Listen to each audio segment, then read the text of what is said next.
जय हिंद साथियों, मैं आदेश आपका राही आदि क्लासेस में स्वागत करता हूं। आज हम सभी पढ़ने वाले हैं विराम चिन्ह। तो आज हम देख लेंगे कि जो हमारा विराम चिन्ह होता है वह हमारा कभी कभी एक नंबर में पूछा जाता है।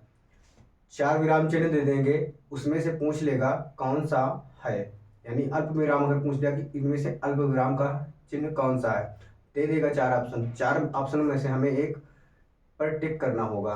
आज हम उन्हीं विराम चिन्हों को देखेंगे कि कौन सा चिन्ह होता है कैसा। विराम चिन्ह का अर्थ होता है ठहराव या रुकावट। इसकी हम परिभाषा देखते हैं।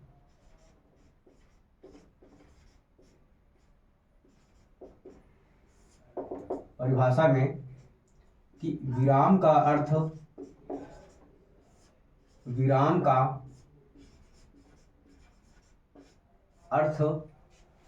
ठहराव ठहराव या रुकावट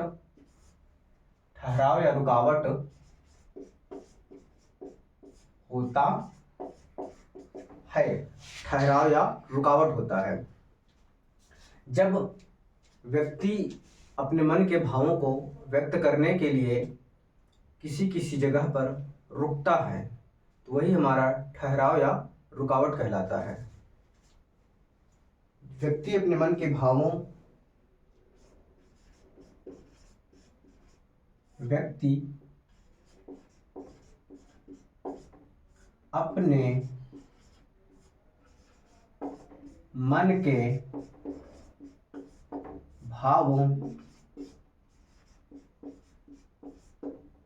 के भावों विचारों को व्यक्त करते समय भावों विचारों को व्यक्त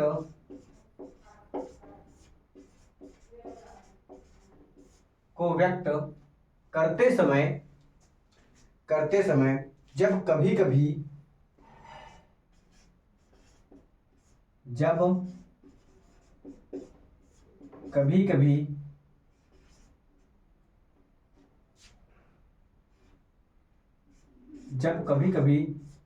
बीच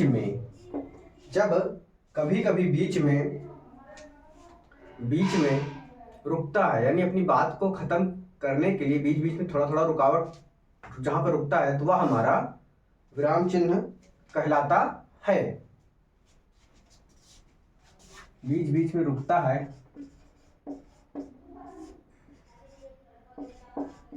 तो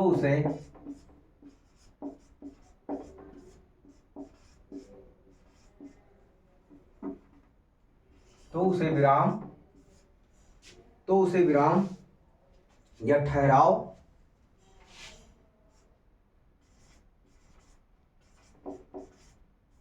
कहते हैं।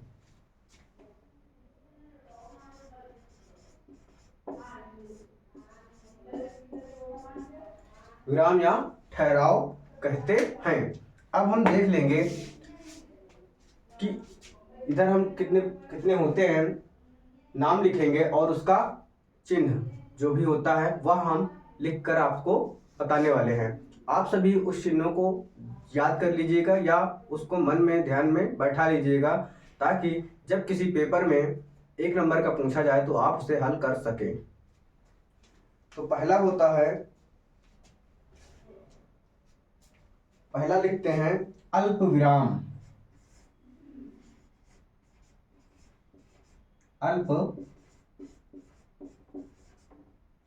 अल्प विराम पहला हो गया अल्प विराम।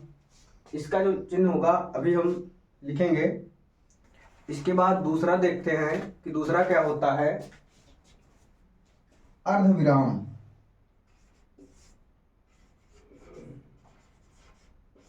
दूसरा है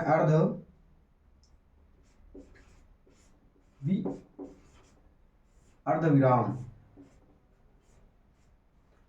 तीसरा देखते हैं, तीसरा क्या है, पूर्ण विराम। पूर्ण विराम। इसके बाद हम चौथा देखते हैं, प्रश्नवाचक चिन्ह। प्रश्नवाचक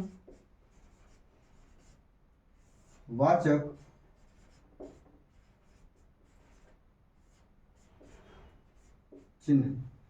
फिर हम इसके बाद पांचवा देखते हैं, विस्मयादिबोधवाचक चिन्ह।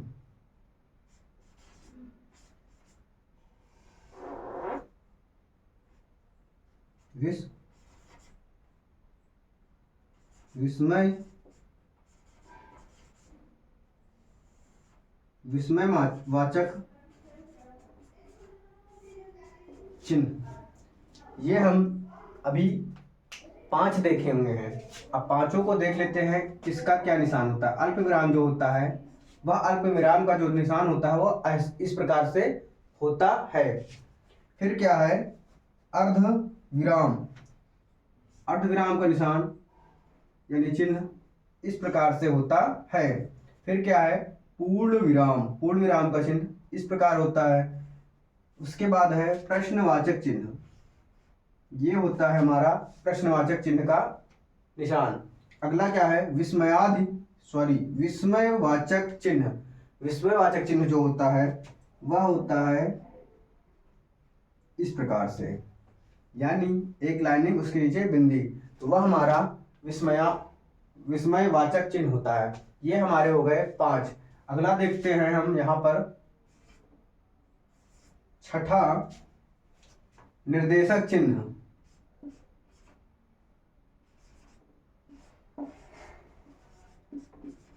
निर्देशक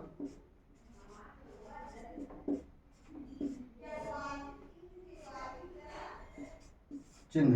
निर्देशक चिन्ह के बाद उद्धरण चिन्ह देखते हैं।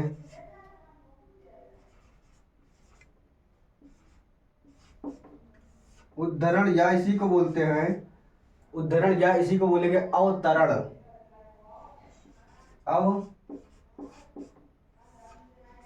अवतरण चिन्ह।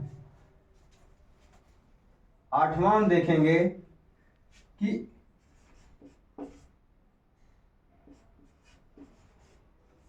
योजक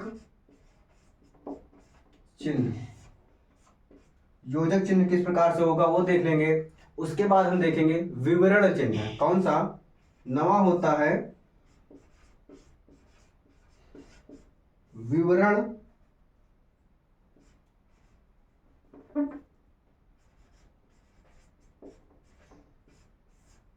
विवरण चिन्ह।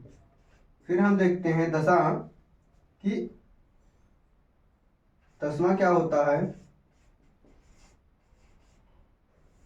कोष्ठक चिन्ह। अब हम निर्देशक चिन्ह जो होता है, निर्देशक चिन्ह जो होता है वो थोड़ा सा इस प्रकार से होता है, तो वो निर्देशक चिन्ह होता है। क्या है, उद्धरण चिन्ह। उद्धरण जो चिन्ह होता है वह 2 प्रकार का होता है। कैसे, एक सिंगल इन्वर्टेड कामा जो इस प्रकार से होता है, और दूसरा जो होता है डबल इन्वर्टेड कामा, यानी थोड़ा बड़ा करके लिखते हैं ताकि दिखाई दे।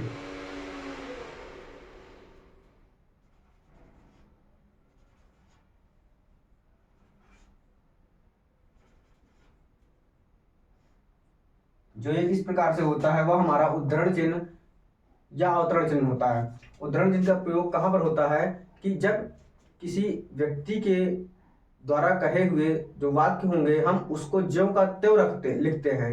जब ज्यों का त्यों लिखेंगे, उसकी बातों को कही गई, तो हम वहां पर उसका उद्धरण चिन्ह लिखते हैं, यानी प्रयोग करते हैं। उसके बाद आता है योजक चिन्ह। योजक चिन्ह जब छोटा सा जैसे कौन लिखें, फिर उसके बाद योजक चिन्ह लगा के फिर सा लिखें, तो वहां पर योजक चिन्ह का निशान लगता है।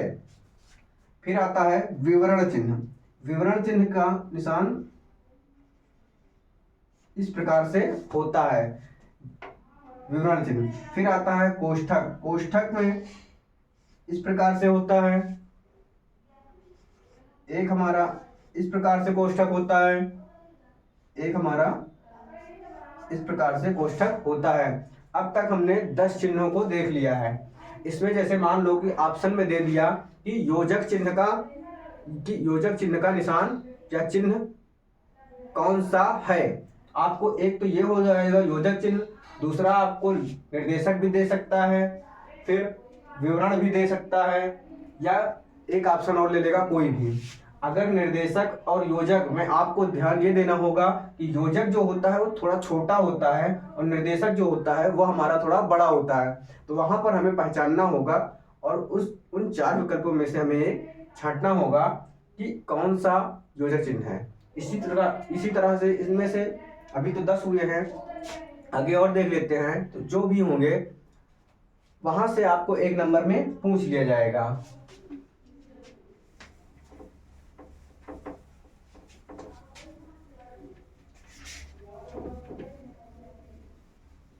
इसके पहले की क्लास जो मैंने हिंदी का प्रैक्टिस सेट करवाया है, आप लोग उस प्रैक्टिस सेट को बहुत हल्के में ना लें।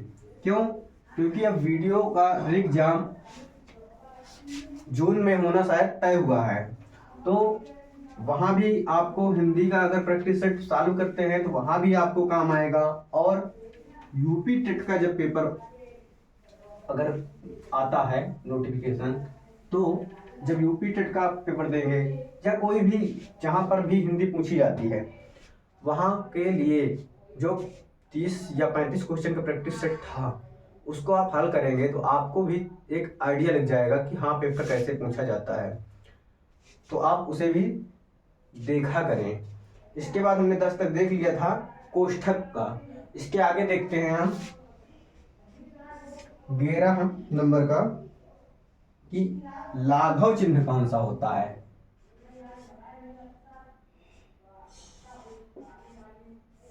लाघव। फिर आता है 12 नंबर पे हंस पद क्या होता है। हंस पद। 13 नंबर में देखते हैं कि समता मूलक चिन्ह। समता मूलक चिन्ह। 14 नंबर देखते हैं। 14 नंबर पे उप विराम चिन्ह। उप विराम चिन्ह। 15 नंबर पे देखते हैं कि पुनरुक्ति सूचक। पुनरुक्ति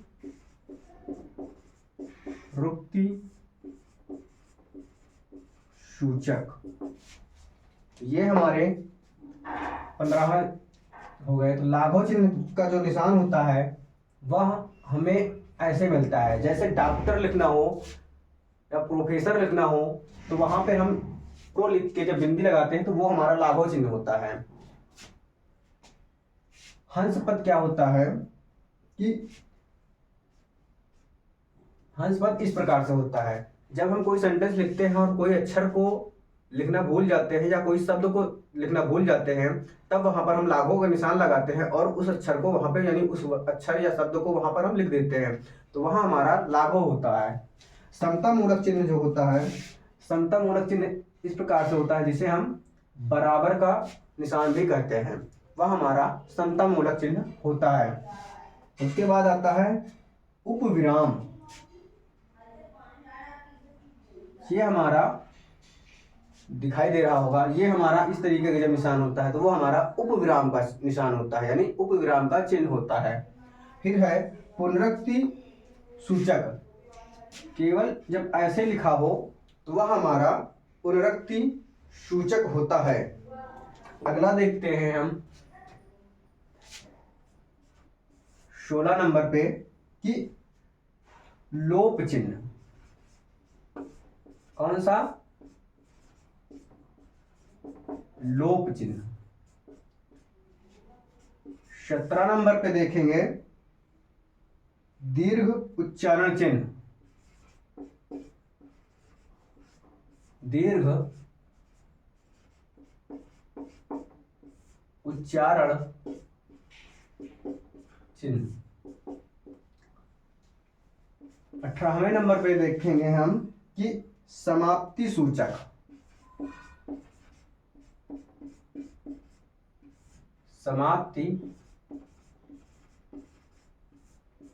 समाप्ति सूचक चिन्ह 19वां और 20। 19वां होता है टीका सूचक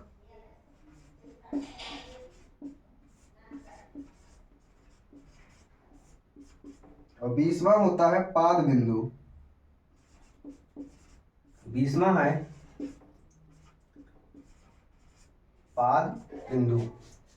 क्या है कि लोप चिन्ह। लोप चिन्ह क्या होता है, जैसे रिक्त स्थान होता है रिक्त स्थान भरने के लिए होता है, तो यहाँ ऐसे ऐसे डाट डाट करके छोड़ देते हैं, तो वो हमारा लुप्त सूचक चिन्ह के अंतर्गत आता है।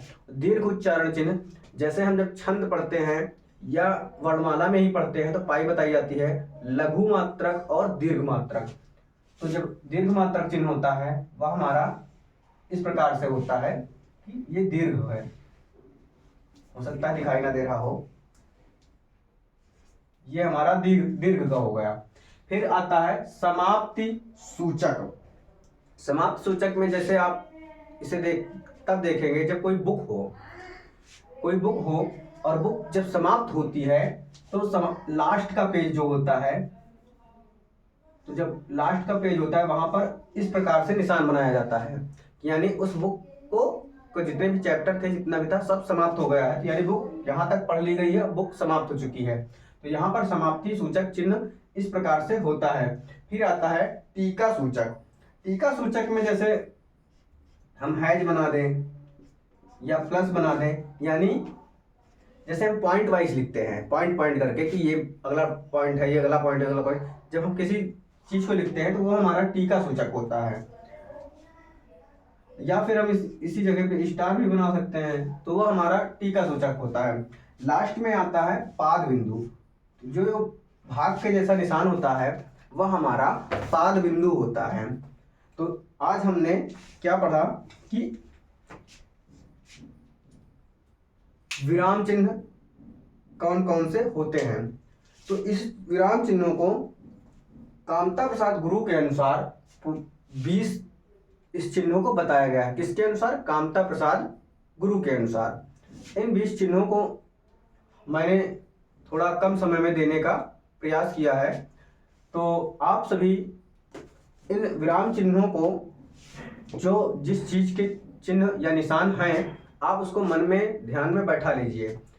कहीं भी है, जैसे वीडियो का एग्जाम होगा 17-18 जून को होना शायद तय हुआ है, तो वहां पर 50 क्वेश्चन आते हैं। 50 क्वेश्चन में हो सकता है 1 नंबर का आ जाए, हो सकता है क्या आएगा ही 1 नंबर। 50 क्वेश्चन होंगे तो यहाँ से आ जाएगा 1 नंबर, आपका फिक्स हो सकता है यहाँ से। और जितनी क्लासेज हुई हैं, आप अगर उन क्लासों को नहीं देखे हुए हैं तो मेरी सलाह है कि आप एक बार उन सारी क्लासेस को आराम से देख लीजिए।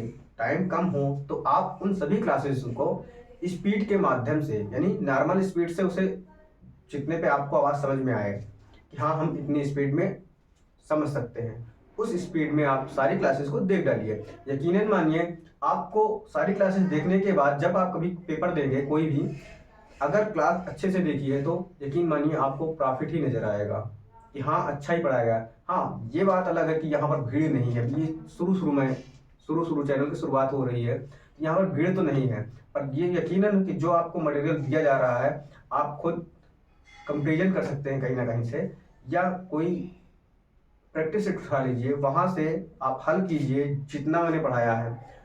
जब आप हल करेंगे तो आप खुद पाएंगे कि हाँ क्वेश्चन वहाँ से बन रहे हैं। तो यकीन मानिए, विश्वास कीजिए। आप सभी अब आज की क्लास को यहीं पे समाप्त करते हैं। आप सभी इस क्लास को लाइक कीजिए, शेयर कीजिए और सभी साथियों को जोड़ने का प्रयास कीजिए। अगर आप सभी एक एक 2-2 लोगों को भी धीरे धीरे करके जोड़ते रहेंगे तो अपना ये राही आदि क्लासेस का जो परिवार है वो धीरे धीरे बढ़ता रहेगा। इससे क्या होगा कि मुझे भी उत्साह होगा कि हाँ लोग मुझे पसंद कर रहे हैं, यानी मुझे कहने का मतलब मेरी क्लास को, और लाइक भी कीजिए तो उत्साह मुझे भी आएगा कि हाँ लग रहा है कि ठीक चल रहा है। बस आज की क्लास को यहीं पर समाप्त करते हैं। धन्यवाद।